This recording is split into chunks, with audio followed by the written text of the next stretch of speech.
Hello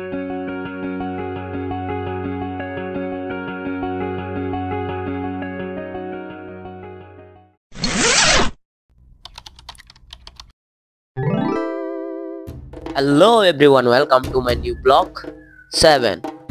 এখন কাকুর রিক্সায় করে যাচ্ছি সিসিমপুরে। চলছে গাড়ি সিসিমপুরে, না মানে ডিসিলে যাচ্ছিলাম আর কি। দিদিরা ওখানে ফটোশুট করতে কচ্ছপ গতিতে অনেক আগে গিয়েই আছে বসে, আর আমি খরগোশ গতিতে ঘুমকে না আসতে বলে মাত্র যাচ্ছি, আর ঘুমে পড়ছি খসে। বলছিল মা আলসি ছেলে, ঘুমিয়ে তুমি থাকো, কাজ সেরে এসে মা ডাকে উঠ, না হয় সকাল হবে না।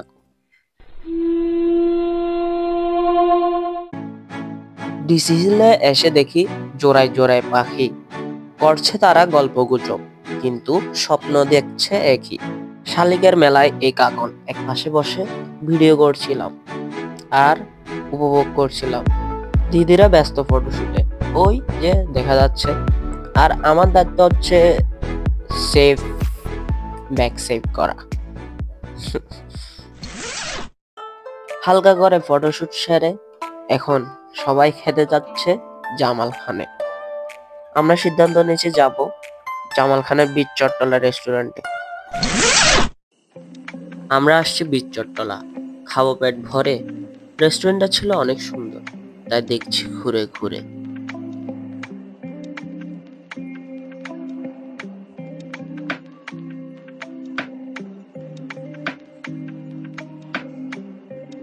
পাশে একটি রুম ছিল যা টিনের তৈরি, তার প্রতিটি দেয়ালে ছিল ছোটবেলার স্মৃতি, আর ছিল চাঁদের সেই বুড়ি।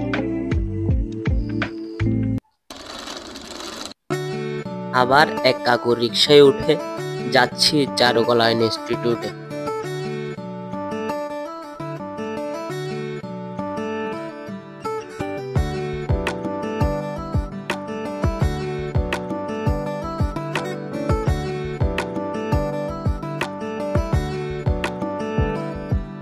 এটাই হলো চারুকলা ইনস্টিটিউট। ঢুকে মাত্র দেখলাম একটা মুরগি। তাকেও জিজ্ঞেস করলাম ডিম আগে নাকি মুরগি আগে। আমার প্রশ্নয় হালকা বিরক্ত হয়ে বলল, ভাই আমি স্ট্যাচুতেই ভালো আছি। তাকে আর বিরক্ত না করে ভাবলাম আসছি যখন ঘুরে দেখা যাক।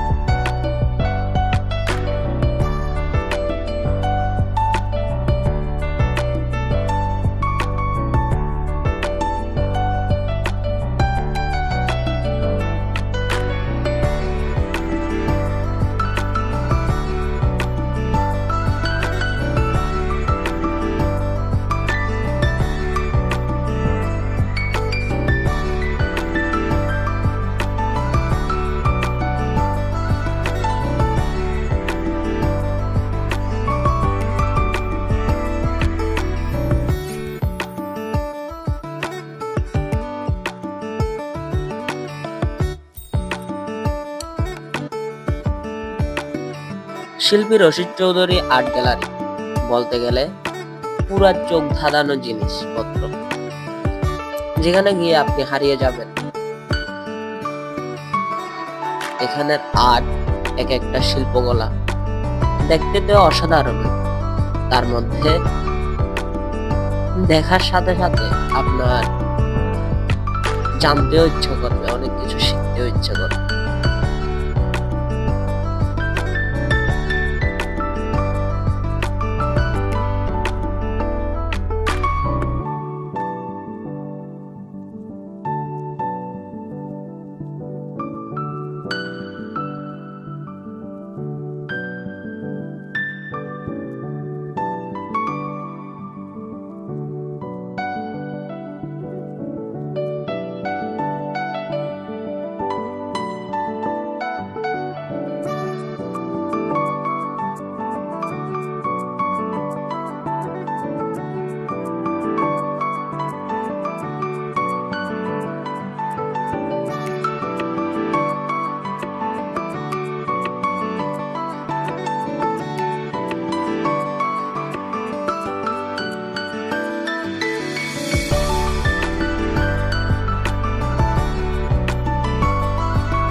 কি হারিয়ে গেলেন নাকি ছবিগুলোতে?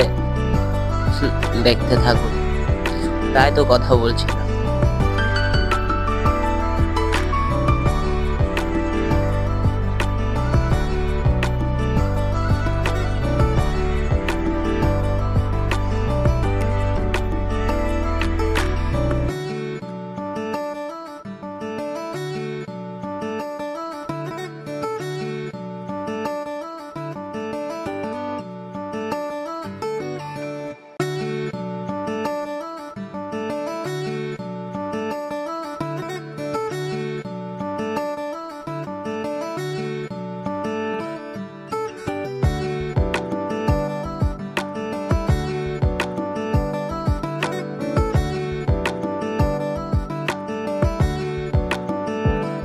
এটা প্রথমে দেখে কানে মনে হয়েছিল, আবার পরে দেখি এটা একটা পিচ, সরি।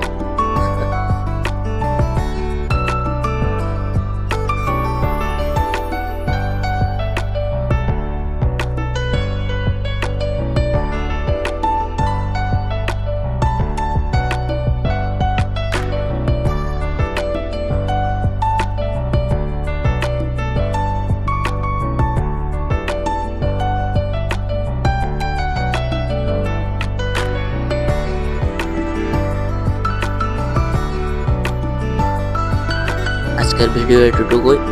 ভালো থাকবেন, সুস্থ থাকবেন।